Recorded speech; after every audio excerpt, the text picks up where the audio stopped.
Current Revolt does some Texas talking. Let's get dialed in.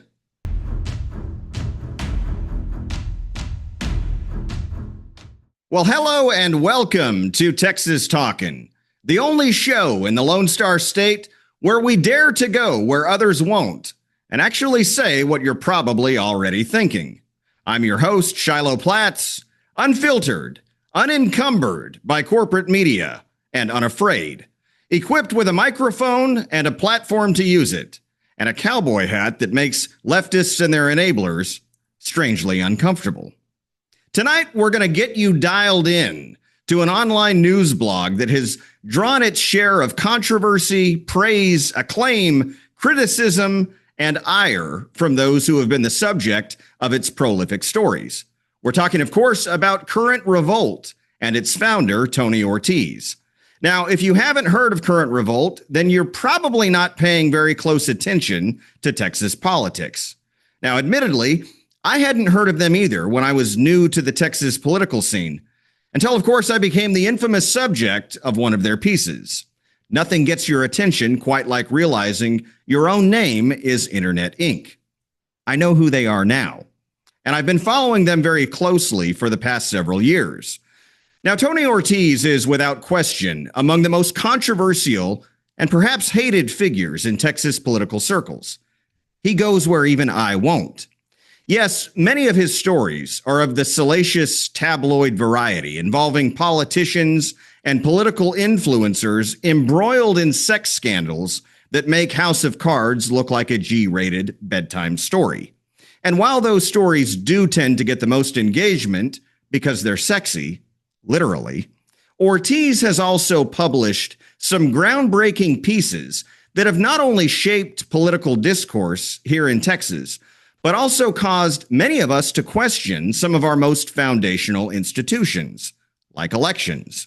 Tony Ortiz and Current Revolt has shed light on everything from paid but undisclosed social media posts to leaked audio of former Congresswoman Sheila Jackson Lee berating her staffers with unbridled profanity, which pissed off none other than leftist hack Whoopi Goldberg and her circle of cackling, obnoxious hens on The View.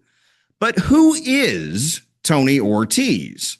Well, few people seem to know much about him, how it all got started, and what truly makes him tick. Folks, I have no idea how this interview is going to go, but I do know this: you won't want to miss it. Tony Ortiz is warming up in the bullpen and steps up to the plate next. Don't go anywhere. And joining us now is the founder and purveyor of Current Revolt, Mr. Tony Ortiz. Tony, thanks for coming on. Thanks for having me. Yes, we may need to pause very briefly for just a moment while people pick up the jaws that have probably just collectively dropped to the floor. Yeah, so, I think people will be a little shocked by this. Probably so, but I wanted to invite you on for a number of reasons.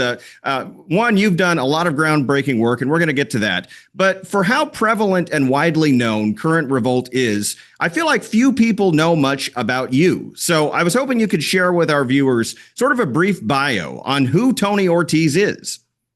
Yeah, that's a good question. A lot of people get confused because we kind of take swings on all sides of the aisles. But me personally, I'm a right-wing conservative guy. I've voted Republican all my life.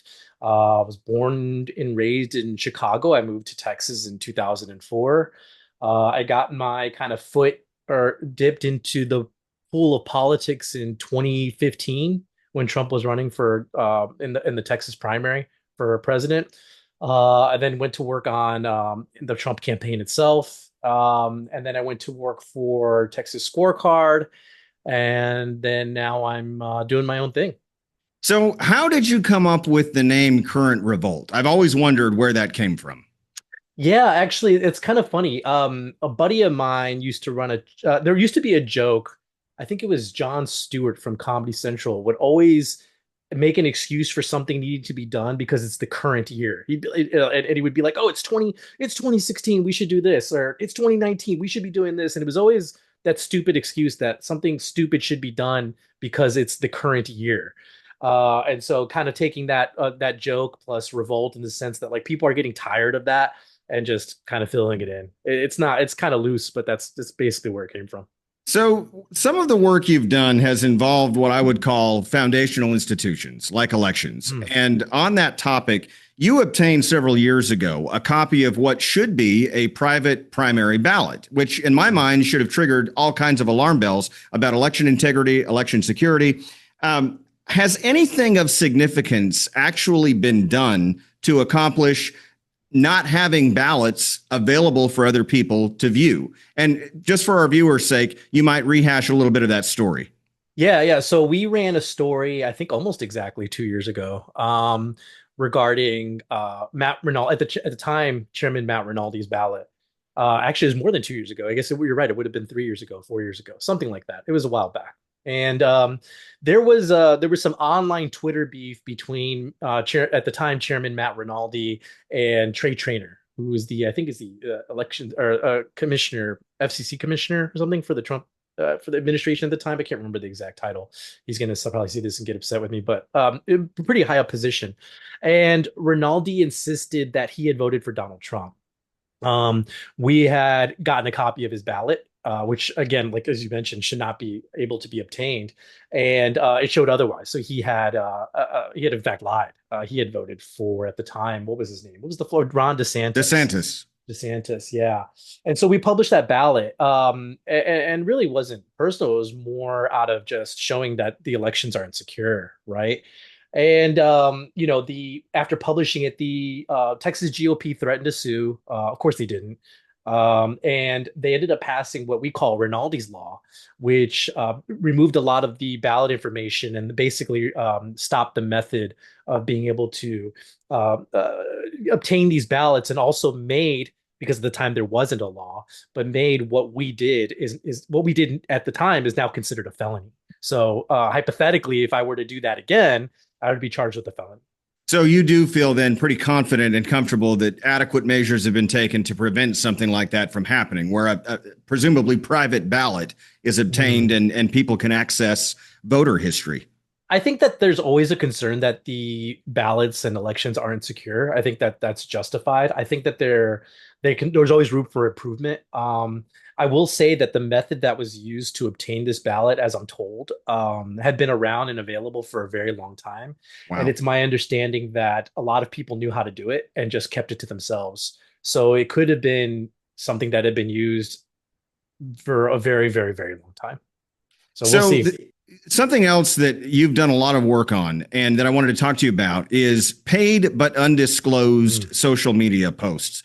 Tell our viewers, if you would, why you feel this issue is so important.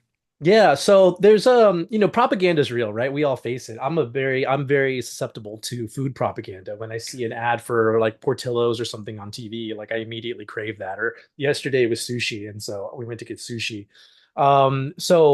People are susceptible to propaganda. Even if you know it's propaganda, you're susceptible to it. And what's going on right now in the social media sphere, specifically on X, is that people are specifically MAGA influencers, and this is happening in the Democrat Party as well. But in the MAGA influencer realm, there are PACs, organizations, campaigns, politicians, congressmen, organizations, foreign countries that are offering influencers cash in exchange for them putting out messaging, right? And that's not a problem. I actually don't have a problem with that. I think that if you build up your base and you're big enough, you should be allowed to pitch things. For example, this show, if this show were to blow up even bigger, I assume maybe some sort of Texas-based company would offer to sponsor it, and maybe we would have a commercial break in between our interview, and you'd say, "Hey, this show is sponsored by XYZ company based in Sure, Texas." Blah blah advertising. blah. Absolutely, and you get compensated for that, and your viewers can maybe get a discount code, and they can get a discount. The problem is that these MAGA influencers are taking money from PACs and organizations and politicians to shill policy or politicians, and they're not disclosing that they're being paid. And your average mom and dad who believes everything they see on Twitter, or the average viewer or reader on X or Twitter that glorifies or views XYZ political celebrity as some sort of hero, sees this and immediately thinks that this person is that whatever they're shilling is very reputable because this person is 100% actively behind it. A very good example of this is Gunther Eagleman. He's a Texas resident. He's been busted so many times for shilling policies and different and politicians in exchange for cash.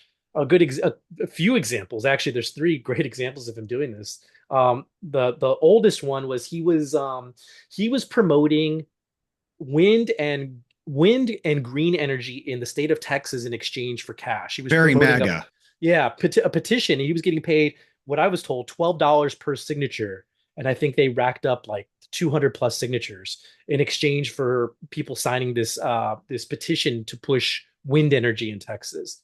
And then before that, what was very funny is he was shilling Chairman Dustin Burrows, House Speaker Dustin Burrows. Sorry, Chairman House Speaker Dustin Burrows. And if you looked at his Twitter prior to that, he had done nothing but just Rash absolutely Burrows. just bash him like nonstop. And then all of a sudden he's shilling him again. And then after that, and all of it, a lot of these other MAGA influencers were promoting him as well. And then it all of a sudden reversed right after that. Like he went back to hating on him. So it's very interesting the timing. And for the record, I think Burrows as a chairman has done phenomenal this session. I actually agree with you, believe it or not. Yes, I there's a think lot of Burrows has people are going done to freak out about that, but yeah, well, it's the truth. I mean, yeah. that's my opinion is he's been very effective as a speaker. Right. And then, of course, the most recent one, and one that's actually made national news, is that you had recently Gunther Eagleman, Ryan Fournier, who else? A bunch of huge influencers were promoting the country of India I saw that. in exchange for cash. And a lot of them got caught and they actually admitted, they came out and publicly said, hey, we screwed up. We shouldn't have posted this. Like this was bad. And so again, like I don't have a problem with people capitalizing on their audience. That is just capitalism. That's a good thing. The problem is people want disclosure. We've surveyed our readers in my rag, and whether people want to be disclosed as to whether or not they're being paid, and people overwhelmingly want this. My thinking on this subject has actually changed quite a bit because initially I saw MAGA influencers what appear to be primarily promoting MAGA friendly topics, right? So my thinking on it initially was, well, these are opinions they would have regardless of whether they were getting paid for it or not. But then you started exposing this India stuff and the wind energy, green new scam type of things. And I thought, they probably wouldn't be shilling for these subjects, these topics, these issues if they weren't getting paid for it. And that's when the thinking started to shift for me that we do need disclosures, because if what's being put out is not genuine and it's motivated by money instead of authentic, genuine thought, that's where I have an issue with it.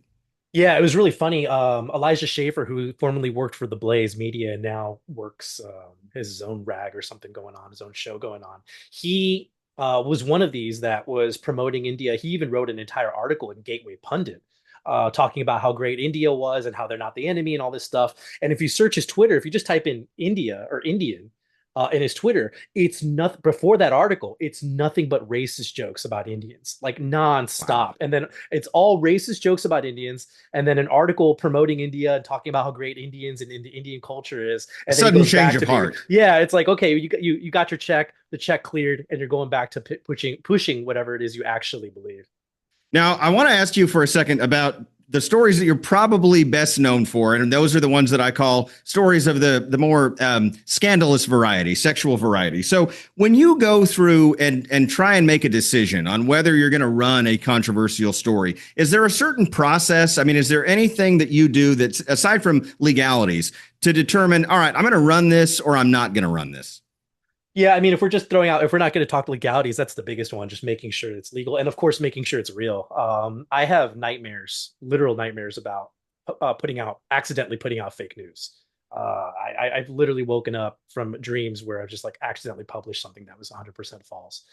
So that freaks me out. So we were very careful about that. But as far as like deciding what to and not to publish, we don't pull punches on either side. I mean, we were initially known for publishing the sex messages between Representative Lacey Hall and Representative Cole Hefner, right? We published that.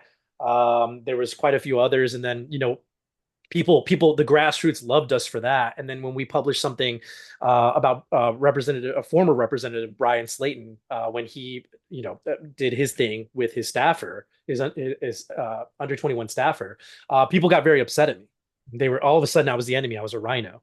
And then, of course, we published something about Representative Giovanni Capriglione, and all of a sudden we're the hero again. Right.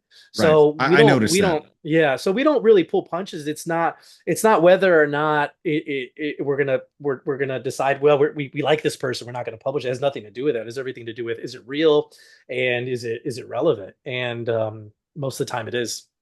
So, and I read the stories, I see the stories. Actually, I need to be a paid subscriber so I can see all of it. I'm not yet, but admittedly, do you ever feel guilty or regret publishing any stories? Because I read some of these, and on one hand, it's like, okay, yes, it's good that the truth is being exposed, but then there's like this human side of me, or this empathic side of me that's like, man, I kind of feel bad for this person, seeing Yeah. what I'm reading. Do you ever have those kinds of thoughts?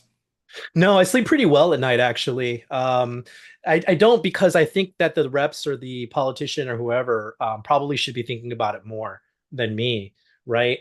It was actually, what was it? It was Michael Quinn Sullivan, my old boss, who gave me this, who said this, and I kind of basically run with this a lot. They say that he said that if your politician or your rep or your state official or whatever, your elected official is willing to disgrace his vows under God and disgrace his wife and lie to his wife, what do you think he's willing to do to his His constituents? constituents? Yeah, Fair point. and that is so true. And so, no, I sleep very well. I think that these politicians should probably think a lot more about their behavior before maybe kind of justifying or scolding their constituents on how they should act. There's so much. I often call it the Ortiz rule of Texas politics, which is everybody is gay and or cheating on their spouse or significant Until other until otherwise. proven otherwise. Yeah, Why do and you I, think I that's found it. so prevalent in politics? Yeah, it's funny. I was talking with some people about this the other day. Like, why is it that politicians are so susceptible to like cheating and affairs and just like Scandal in general. degenerate behavior? And I think it's like this nerd complex, right? And admittedly, like I was a pretty big nerd in school too. But like they're like kind of nerdy, goofy guys, maybe through all of school, and then they become elected officials, and all of a sudden they've got this like celebrity status behind them, and they're very much people, they walk into a room and people line up to take photos with them. People add them on Facebook, and they're out wearing shirts with their names on it, and that's another, we could talk about that for hours, the glorification of politicians. And so like they get this big like celebrity head of theirs, and then an attractive woman approaches them, and or man or whatever it is, and they don't have the ability or the discernment to say no. Give our viewers a teaser here. What is, without revealing detail, what are some stories you're working on right now? The subject matter, some stories you're working on right now that we can anticipate in the coming days. Yeah, well, I have another scandal. I think quite a few people I think can kind of guess who it involves, and the problem is that I've got the text messages, got the photos, I've got everything. The problem is that the woman isn't comfortable with coming forward with it anymore. I got this info kind of around the time that we did a story. We did the Representative Capriglione story, and also the Ken Paxton story with the hotel. And the woman involved in this story saw how awful the general public has been treating the other women in these stories, right? Because like, in the Capriglione story, the Representative Capriglione story, like the woman wasn't married when all this happened, right? And allegedly in the Attorney General Ken Paxton stuff, the woman wasn't married either. But these women are constantly vilified as like they're the ones at fault. They're the evil ones. Like the politician gets off scot free, but the other woman gets talked bad about. Even Senator Angela Paxton. If you went on Twitter, the people were tearing into her. How dare she file for divorce? How dare she divorce Attorney General Ken Paxton? Blah blah blah. And so this woman got spooked out by it, and she's just like, yeah, I'm not comfortable coming forward with this anymore, because people are just going to attack me and I'm going to look like a monster, even though she's single. And so I don't want to get involved. And given, and they're correct in a way, like these women know that these men are married and they're still choosing to get involved. So it's not like they're innocent either. But Sure. I do think that, where politics has devolved into this like red team versus blue team thing where like we're supposed to be the party of like ethics and values and Christianity and moral fiber, right? And but when a politician we don't like does something degenerate, we tend to look past it. And I understand that, right? Like we want people that we can make the argument. I don't subscribe to this argument, but we can make the argument that what a politician does in their private life doesn't affect their voting, and that's all that should matter. I can understand that, right? But I do think it matters, and I don't think enough people care about that. Tony, where can people go if they want to subscribe to Current Revolt and read your stories on a regular basis? Yeah. So if you want daily Texas news in your inbox, obviously currentrevolts.com. You can subscribe there. You can also follow me on X, just at Current Revolt. Folks, Tony Ortiz. Tony, I want to thank you for taking time to come on and talk to us tonight. May God bless you, sir, and may God continue to bless the great state of Texas. Thank you for helping us keep Texas talking. Appreciate you. Stay dialed in to interviews and content just like this by clicking that follow button on my Facebook page, or hit the subscribe button to learn more about exclusive access that you won't want to miss.